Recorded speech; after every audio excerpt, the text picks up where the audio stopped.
titulado La victoria de Dios sobre los planes del enemigo.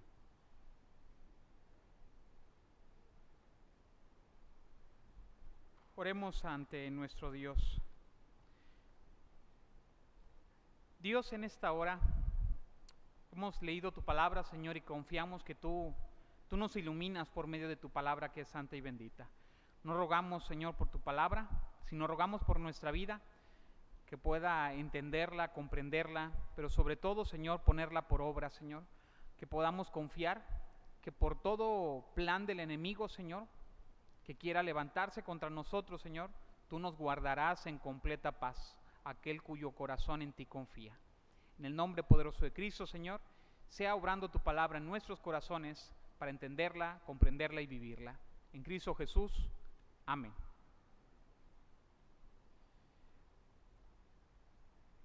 Hermanos, en esta hora vamos, como ya lo dijo nuestro hermano Josafat, vamos a hablar con el tema la victoria de Dios sobre los planes del enemigo.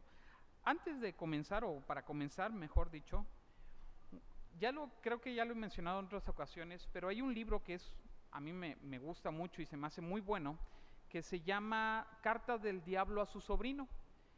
Este libro es escrito por C.S. Lewis, el mismo escritor de las Crónicas de Narnia, y hace no lo ve como algo literal ni real, hace una representación de cómo sería que el diablo, en el libro se narran prácticamente cartas de un demonio experimentado a su sobrino, que es otro demonio no tan experimentado, ¿no?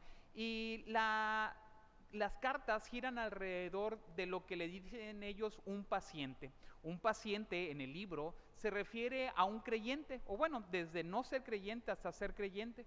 Y cómo le sugiere este demonio experimentado, le sugiere ciertas herramientas, estrategias, maniobras que debe de ir ejecutando para distraerlo, para confundirlo, para alejarlo prácticamente de Dios, ¿no? Y uno de los primeros errores que comete este demonio no tan experimentado por una u otra causa, por la causa de Dios, mejor dicho, este personaje que mencionan o este paciente que mencionan conoce del Señor, empieza a asistir a una iglesia, pero aún estando dentro de la iglesia, el demonio le sigue diciendo, aún así hay oportunidad para alejarlo de Dios, aún así hay oportunidad para seguirle metiendo el pie, aún así hay oportunidad, ¿no? Y continúa esta carta. No le voy a contar el final porque a mí me gusta mucho y aparte pues, no se lo estoy poliando porque tiene más tiempo que el Titanic ese libro.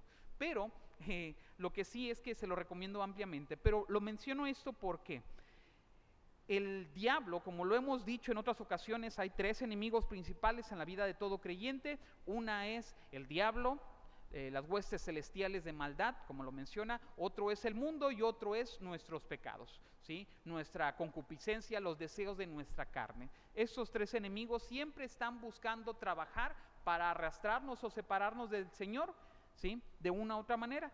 Y en esta ocasión, en este pasaje, sucede que estos tres personajes, Sanbalat, Tobías y Gesem, que constantemente se repiten en el libro de Nehemías, los vemos otra vez, otra millonésima vez, tratando de meterle el pie al pueblo de Dios, ¿sí? Espero que nadie se identifique con ellos. Pero en esta ocasión ya no está haciendo amenazas físicas, que en otras ocasiones sí, había dicho que lo vamos a ir a matar, vamos a hacer esto, vamos a hacer el otro. Ahora trata de cambiar la estrategia, ¿sí? Dicen por ahí una frase, si no puedes con el enemigo,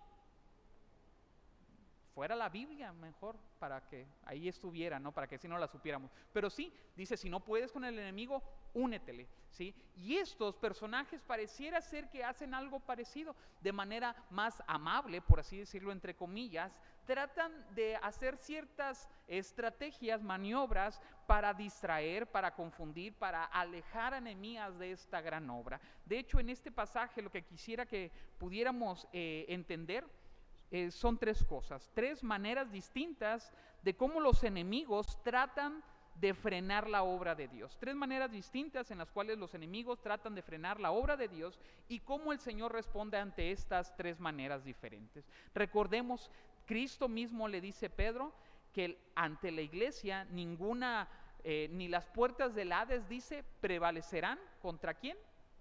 contra la iglesia, contra el pueblo de Dios. Y eso es interesante, porque ni estas tres distintas maneras para frenar la obra, ni ninguna otra artimaña que ha usado el diablo en el transcurso de los años de la iglesia, han servido para frenar la obra del Señor. Y no ha servido porque principalmente tenemos a nuestro Dios, o estamos nosotros del lado de nuestro Dios para enfrentar toda adversidad.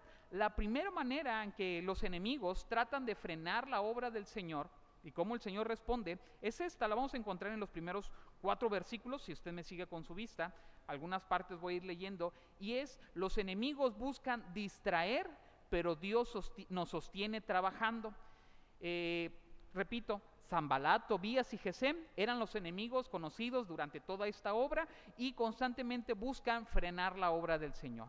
El texto incluso nos enfatiza que no podían atacar directamente, ya no hacen un ataque directo, sino algo más sutil. De hecho, textualmente dice: en alguna aldea en el campo de Ono. El campo de Ono era un lugar en el cual muy fácilmente historiadores y cuestiones de geografía marcan que era un lugar muy fácilmente para hacer una emboscada. De hecho, más adelante vemos que dice el mismo narrador de aquí de Nehemías, nos dice: pensaban hacer mal contra mí, contra Nehemías pensaban hacer mal.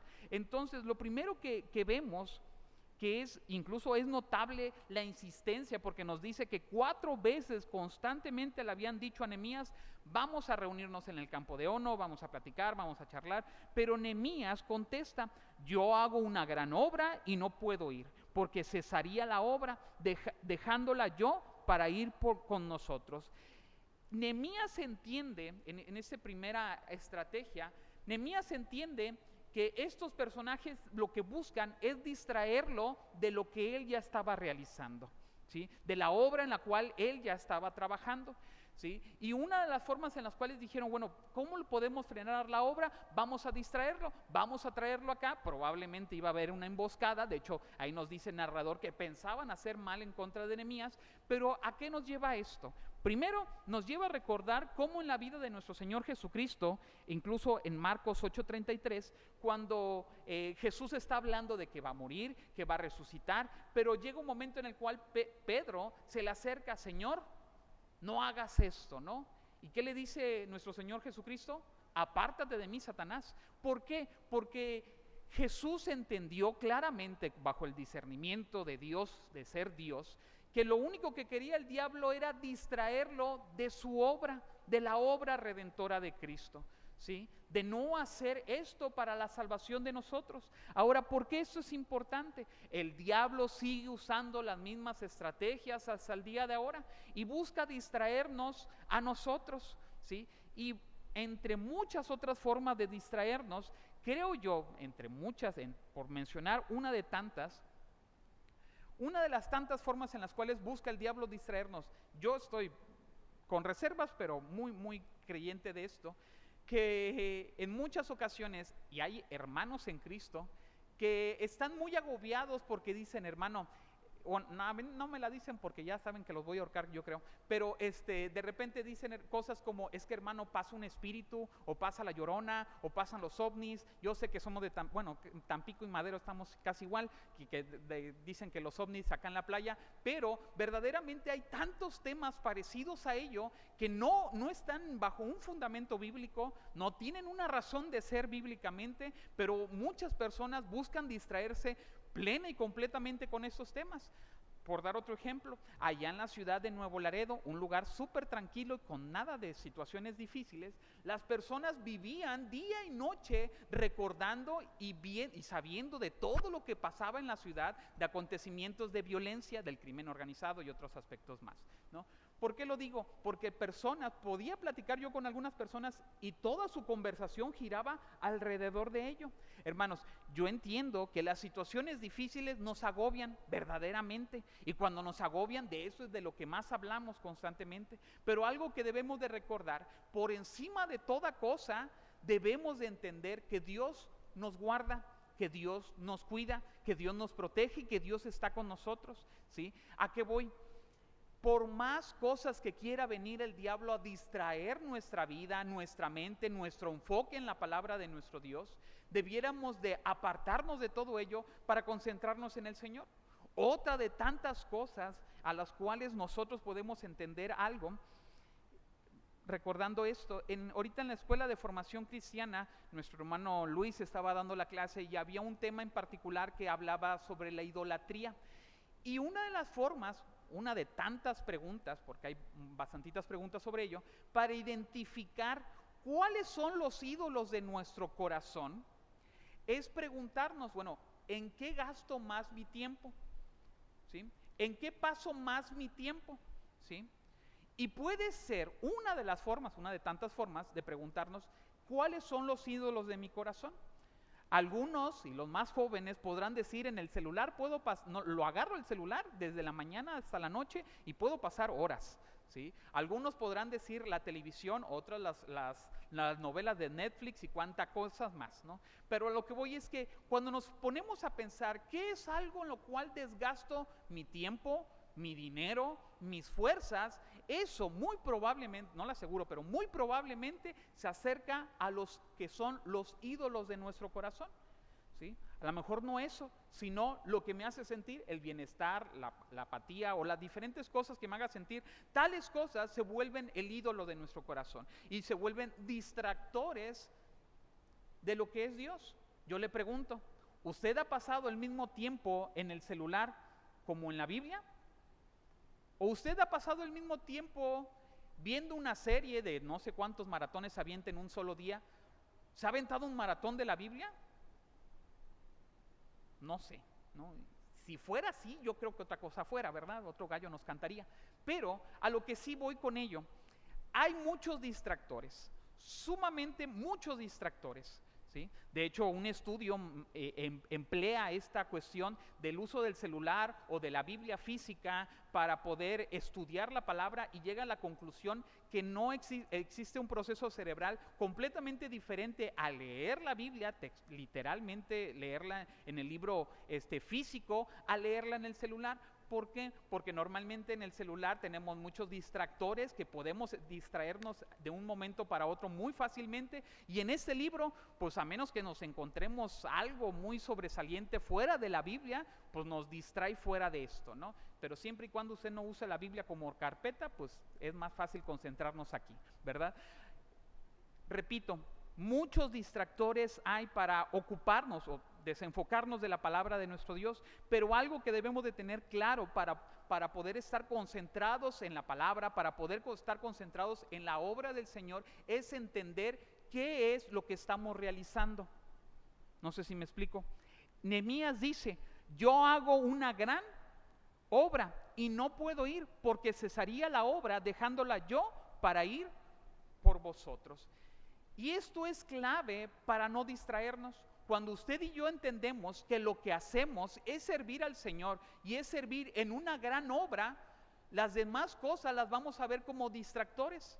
Pero cuando usted y yo no lo entendemos y vemos la Biblia o vemos la oración o vemos el trabajar por nuestra familia o vemos el simple hecho de hacerlo todo para el Señor como algo vano, como algo simple, como algo llano, cualquier cosa nos va a distraer. Cualquier cosa nos va a distraer. Cuando usted y yo como Nehemías entendemos, yo hago una gran obra y no puedo cesarla, recordemos, hermano, todo lo que hagáis, hacedlo ¿para quién? Como para el Señor y no para los hombres, sabiendo de que de Él vamos a recibir la recompensa. Yo entiendo y es completamente válido los tiempos de ocio, los tiempos de recreativos, los tiempos para distraernos, pero también debiéramos de entender que estamos en medio de este mundo y estamos haciendo una gran obra. Y esa gran obra es servir al Señor, y esa gran obra es predicar el Evangelio, y esa gran obra es trabajar por nosotros, por nuestra familia, por los nuestros. Estamos haciendo una gran obra para el Señor. Debiéramos de estar completamente dedicados y enfocados a seguir realizando esa gran obra. El segundo, la siguiente manera en la cual los enemigos o el enemigo trata de frenar la obra del Señor y cómo el Señor responde es: los enemigos calumnian, pero Dios nos defiende con la verdad. Sanbalat, después de estas 4 ocasiones recurrentes que le pide Nehemías que venga, que se reúnan en el campo de Ono, lo que dice es que manda a un mensajero con una carta abierta. Una carta abierta es muy parecido a lo que nosotros hoy haríamos con dejar un mensaje en, no sé, en algo público, en los muros de Facebook o algo parecido.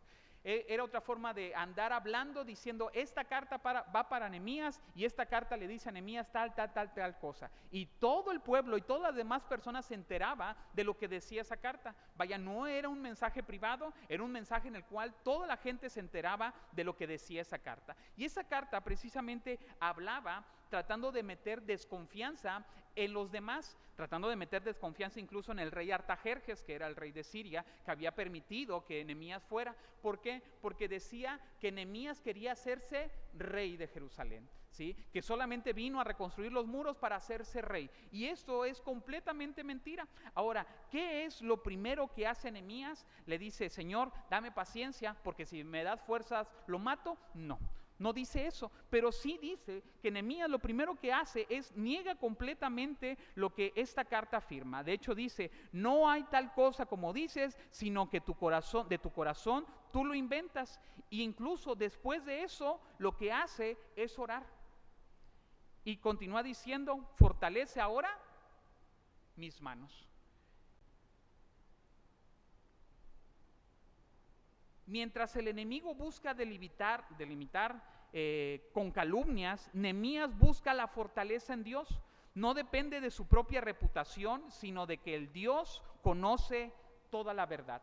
Nehemías no se desgasta diciendo todo lo que ustedes dicen es mentira y empieza a hacer una cátedra de todo lo contrario a ello, ni defenderse muy ampliamente, sino solamente dice todo lo que ustedes dicen es mentira y ruega al Señor, ora al Señor.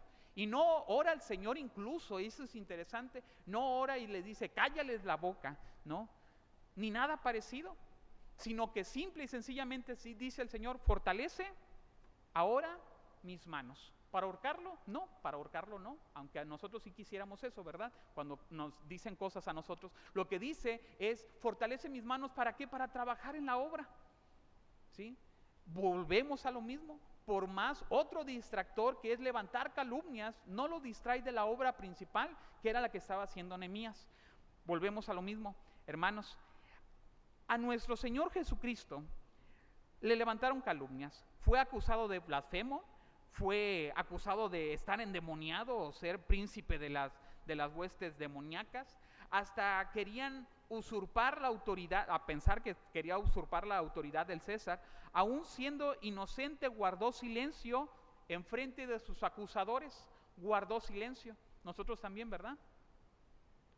Bastante, ¿sí? ¿Por qué? Porque su confianza estaba en Dios, en que Dios lo defendía, en que Dios era suficiente para él, para protegerlo, para cuidarlo y para hacer todo ello, ¿sí? Es por ello tan importante y tan necesario. Si nosotros recordamos la historia, al pueblo cristiano en los primeros años los acusaron de hacer un incendio en Roma. Los acusaron, dijeron, quien prendió Roma fueron los cristianos. Ellos merecen la muerte. Una de tantas razones por las cuales estaba la persecución, y era completamente falso. Ahora, después de todo ello, aún así con ellos siguieron ellos predicando. Hoy en día nos siguen difamando. ¿Qué dicen por ahí? Yo no voy a la iglesia porque ahí hay puros. No sé qué dijo, pero entre muchas cosas que puede decir es verdad, ¿sí? Entre muchas cosas, me refiero a lo que dicen, no que sea verdad que haya, ¿no? A lo que voy es que nos siguen difamando hasta el día de ahora. De conservadores, personas que odiamos a otras personas, y de tantas cosas nos siguen diciendo hasta el día de ahora el pensamiento cristiano. El pensamiento cristiano que dice que está en contra del aborto, nos dice que odiamos a las personas, odiamos a las mujeres. El pensamiento cristiano que dice que todo aquel que esté en pecado va a ir a la condenación eterna. En resumen, decimos que odiamos a las personas por condenarlos. Ni siquiera estamos diciendo nosotros vamos al cielo no por buenos, vamos al cielo por perdonados, ¿sí? Nosotros no podemos llegar y decirle, tú te vas al infierno por ese pecado, no, ¿Por qué? Porque todos fuéramos al infierno por cualquier pecado, ¿no? Sea del color, por así decirlo, de la forma que sea, es la condenación. Nosotros no condenamos a una persona en particular, condenamos nuestro pecado en nuestra vida, porque por nuestros pecados somos condenados, pero por la sangre de Cristo somos perdonados.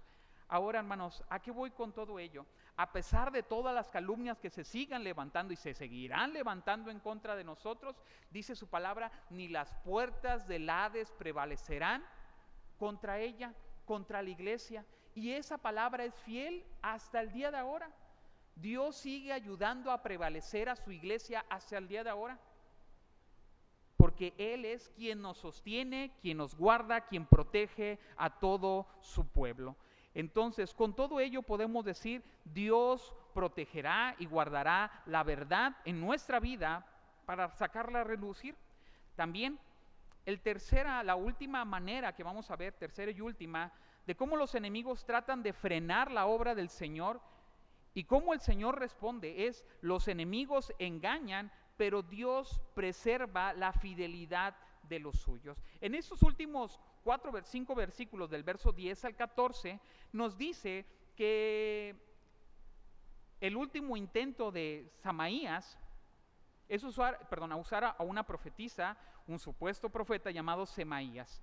El consejo a Nehemías era esconderse en el templo para salvar su propia vida. Le dice incluso: entremos en la casa de Dios, ¿sí? Y el problema de ello, de lo que la recomendación que le da, y eso es muy interesante, este profeta viene y le dice: ¿sabes qué? Te profetizo, te confirmo que van a querer venir enemigos y te van a querer venir a matar, ¿no? Entonces Nehemías pudo haber dicho: voy a ser prudente y me voy a esconder, ¿no? Y de ninguna manera, bueno, al menos ante el consejo de este personaje, le dice: vámonos y refugiémonos al templo. El problema de refugiarse en el templo, en el sentido de Nehemías, es que Nehemías no era sacerdote y estaba en el lugar santo, y si se metía, estaría desobedeciendo a la ley de Dios y daría un testimonio de cobarde, por así decirlo, ante el pueblo. De hecho, por eso dice Nehemías: un hombre como yo ha de huir.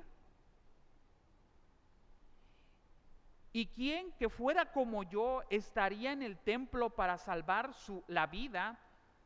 Dice: no entraré. El argumento de Nehemías tiene dos partes principales. Una, su confianza en que Dios le permitirá huir, o Dios lo protegerá, o Dios le cuidará, pero Dios hará algo. Y la segunda, su respeto a la palabra de Dios le impide pecar, aunque suene espiritual el consejo. Este consejo pues no era algo, por así decirlo, entre comillas, tan malo, porque era resguardar su vida. Pero Nehemías dice: no me puedo distraer, estoy haciendo una gran obra, no puedo dar un mal testimonio ante las personas, tengo que seguir trabajando, tengo que seguir realizando la obra del Señor. Entonces, ni ante las advertencias, incluso ni ante las persuasiones, incluso ni aunque corra peligro su propia vida, dice Nehemías, voy a cesar de trabajar en la obra del Señor. Y eso me recuerda mucho a lo que dice el apóstol Pablo, que dice el apóstol Pablo en Hechos capítulo 20: pero de ninguna cosa hago caso, ni estimo preciosa mi vida para mí mismo, con tal de que acabe mi carrera con gozo en el ministerio que recibí de nuestro Señor Jesús. ¿Por qué dice esto el apóstol Pablo? Porque dice: el Espíritu Santo me dice que vaya a Jerusalén, pero también el Espíritu Santo me dice que en Jerusalén me espera tribulación, cárcel, aflicción. Y dice: pero de ninguna cosa hago caso, ni estimo preciosa mi vida para mí mismo, con tal de que acabe mi carrera en el ministerio que recibí de nuestro Señor Jesucristo. ¿Sabe qué admirable es esto? Decir: es más importante mi trabajo para el Señor que mi propia vida, está diciendo el apóstol Pablo. Es más importante hacer lo que Dios me llamó a hacer, más importante que incluso mi propia vida.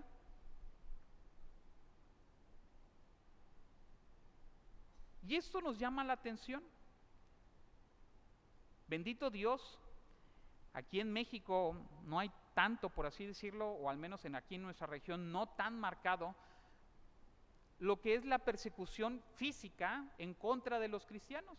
Hay lugares como Chiapas, de aquí mismo de México, de Oaxaca, que son perseguidos son macheteados, ya sabe cómo somos, ¿sí? Por creer en el Evangelio. En esta hora, en este culto, gracias a Dios, hay, creo entender, buena asistencia. Pero yo me preguntara, solamente Dios sabrá, si hubiera persecución hoy en nuestros días, ¿quién sí estaría aquí? Si nuestra vida corriera peligro, ¿quién estaría aquí? Si a usted le costó levantarse para venir por apatía, créame que no es de los que sí. O creo yo, ¿no? Sabrá Dios. A lo mejor así sí nos ponemos las pilas. Pero a lo que voy, hermanos, lo que querían estos enemigos, incluso lo que dice Nehemías en estos últimos versículos que estábamos leyendo, acuérdate de mí, acuérdate, Dios mío, de Tobías y de Sanbalat, conforme a estas cosas que hicieron. También acuérdate de Noabías, profetiza, y de los otros profetas que procuraban infundirme miedo. El miedo, juntamente con las faltas que hacía el enemigo, es la estrategia más antigua, o de las más antiguas pudiéramos pensar, que ha buscado hacer el enemigo para distraernos de la obra del Señor. El miedo. ¿El miedo a qué? El miedo a tantas formas y tantas maneras. El miedo a las cuestiones de poder decir, ¿y si alguien me lastima dentro de la iglesia? ¿Y si alguien habla mal dentro de mí, dentro de la iglesia? Si alguien hace tales cosas, mejor, ¿para qué voy? Las excusas que levantamos delante de Dios. Jesús, cuando fue tentado en el desierto, cuando estuvo en el pináculo, y el diablo le dice, aviéntate, y bien dice su palabra, a sus ángeles mandará cerca de ti para que tu pie no tropiece. Cristo Jesús nos dice, no tentarás, le dice al diablo, no tentarás al Señor, tu Dios. Aunque los consejos puedan oírse espirituales, aunque los consejos quieran venir a infundirnos miedo, lo que nos llama la palabra es a confiar en ese Dios que nos guarda, que nos cuida, que nos protege. Entiendo completamente que debemos de ser cabales, tenemos que ser precavidos, pero el problema es cuando tenemos miedo. Y hay una diferencia entre ser precavido y tener miedo. El ser precavido es poder decir, voy a cuidarme, voy a hacer todo lo que está a mi alcance, pero no voy a estar como gallina sin cabeza pensando que me voy a morir en cualquier momento. Le voy a mencionar un ejemplo que creo yo que es muy fácil de recordar y de entender. En los tiempos de pandemia, muchas iglesias cerraron, y completamente muy entendible en medio de una circunstancia tan difícil de entender, pues hubo diferentes formas de reaccionar. Pero yo me acuerdo de un momento de un pastor que publicó que cuando nosotros ya salíamos a las tiendas, ya vivíamos una vida entre comillas normal, pero decíamos, pero a la iglesia, no vayas a ir, no te vayas a morir, ¿no? A la tienda, al mercado y a todo lo demás sí, pero la iglesia, como si en la iglesia todo el COVID estuviera en las iglesias, ¿no? Y decíamos, a todo lugar, pero a la iglesia no vaya a ser, ¿verdad? Ahí sí. ¿A qué voy con ello? Decía este pastor, ya es incongruente que podamos vivir una vida normal, pero una vida sin iglesia, ¿sí? Y creo yo, de manera muy ferviente lo creo, que la pandemia, entre muchos otros factores en los cuales nos afectó en algo muy importante, al menos para mí, que lo considero muy importante, en el entendimiento de qué es ser iglesia. En pandemia, muchos, no nada más aquí, sino que muchas otras personas, se quedaron con la idea de ser iglesia es pararme y escuchar un sermón, ofrendar, diezmar tal vez, pero escuchar un sermón y se acabó. Hermanos, ser iglesia son dos cosas principalmente: amar a Dios y amar al prójimo. En eso se puede resumir, de manera muy burda, pero se puede resumir el ser iglesia. Usted y yo no nada más estamos aquí para amar a Dios, para cantar al Señor, para traer nuestras ofrendas, nuestros diezmos, adorar al Señor, sino también por amor a nuestros hermanos, convivir con ellos, saludarnos los unos a los otros, exhortarnos por medio de los cantos los unos a los otros.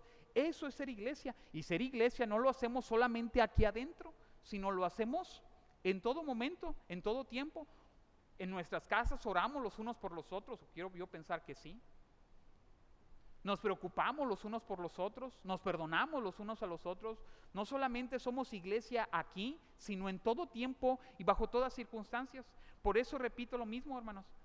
Es importante entender que en medio de todas las calumnias que quiera venir a levantar el enemigo, nosotros seguimos siendo el pueblo de Dios y ni las puertas del Hades prevalecerán contra ellas. Incluso, como cantábamos hace unos momentos, ni el Averno se podrá enfrentar contra nosotros, no por nosotros, sino por la fuerza que Dios pone en nuestras manos. Por eso dice Nehemías: fortalece ahora mis manos para seguir trabajando en tu obra, fortalece mis manos.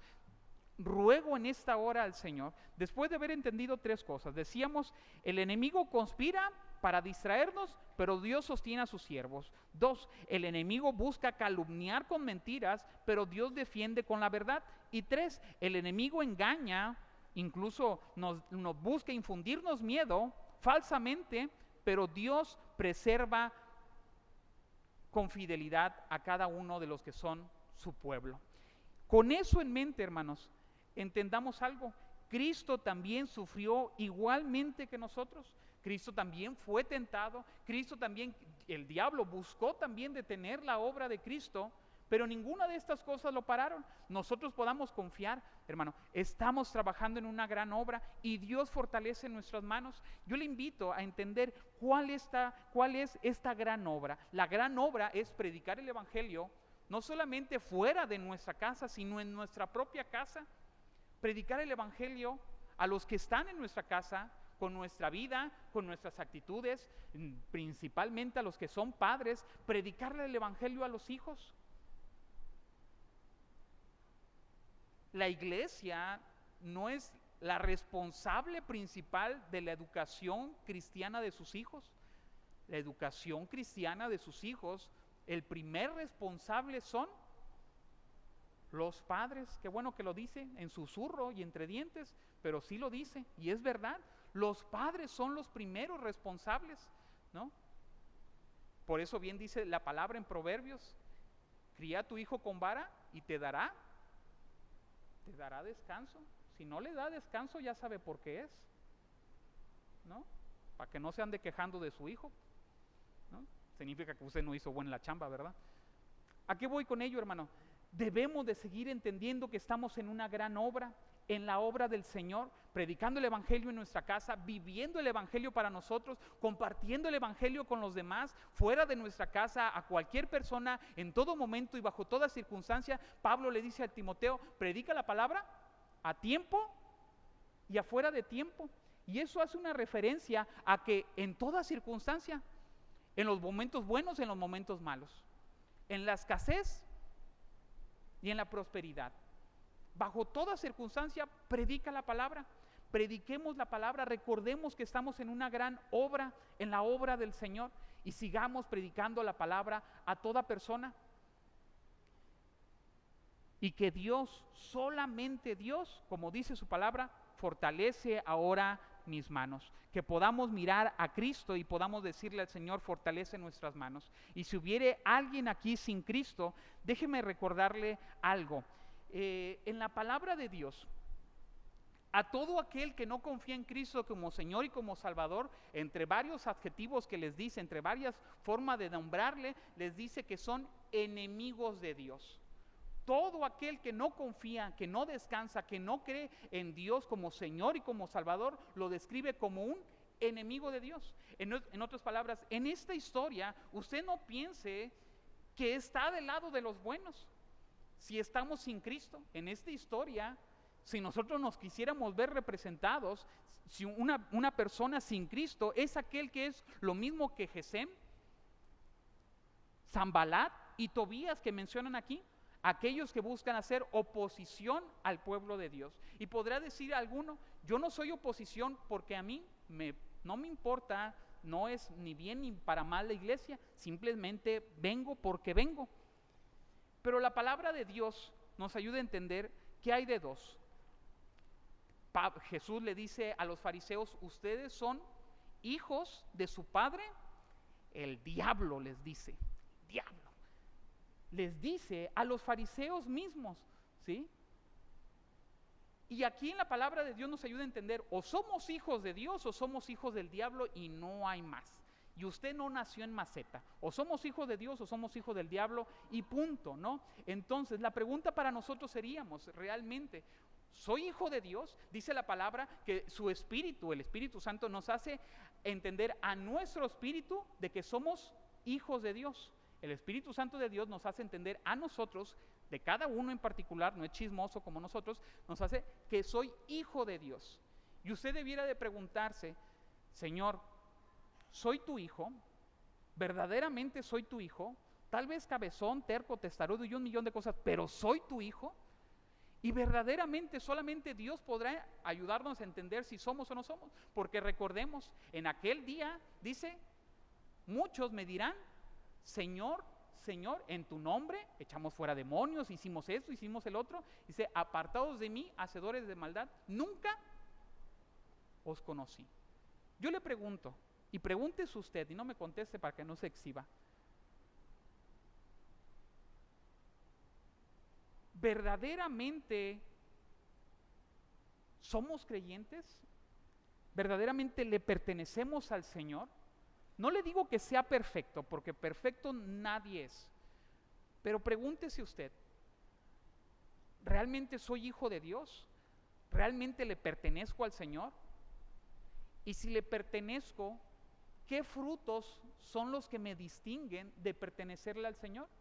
Porque dice su palabra, por sus Facebook le conoceréis. No dice por sus frutos le conoceréis. No porque hagamos buenas obras vamos a ser salvos, sino por la evidencia de nuestra vida transformada. Y usted debiera de preguntarse de sí mismo, no de lo que tiene a su lado, no de usted mismo. ¿Realmente mi vida produce frutos de conocer al Señor, de ser hijo del Señor? Y si es así, pues gloria al Señor. Qué bueno que sea así. Pero si no es así, le invito a que venga Cristo en arrepentimiento y fe, reconozca a Jesús como Señor y como Salvador, y que podamos decirle, Señor, con todas mis faltas, con todas mis fallas, con todos mis defectos, pero verdaderamente te necesito. Vamos a ponernos de pie y rogar al Señor, fortalece ahora nuestras manos para seguir trabajando en tu obra.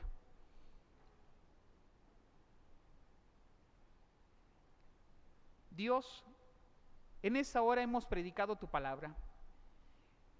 Hemos tratado, Señor, de que tu palabra sea hablando directamente a nuestros corazones, Señor, y no el consejo humano, sino tu palabra. Y en esta hora rogamos que tu Santo y Divino Espíritu, primeramente nos ayude, Señor, a fortalecer a cada uno de mis hermanos en Cristo, en la obra, en tu obra, Señor. Seas tú fortaleciendo nuestras manos, Señor. Ahora como iglesia tenemos una misión, Señor, una visión. Queremos ser una familia verdaderamente cimentada en Cristo, que ama a Dios, Señor, que se fortalece en su palabra, que busca crecer los unos con los otros, Señor, y que otros te puedan conocer. Tenemos esta misión, Señor, tenemos este deseo de ser esa iglesia, Señor.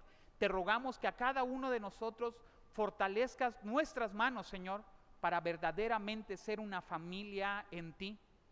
Que te amemos, que crezcamos en tu palabra, que podamos orar y crecer los unos con los otros, Señor, y que otros, compartir tu palabra con otros, Señor, y que otros también te puedan conocer. Fortalece nuestras manos para esta gran obra, Señor, en nuestra vida, en la vida de nuestras familias y en la vida de todo aquel que nos pueda conocer.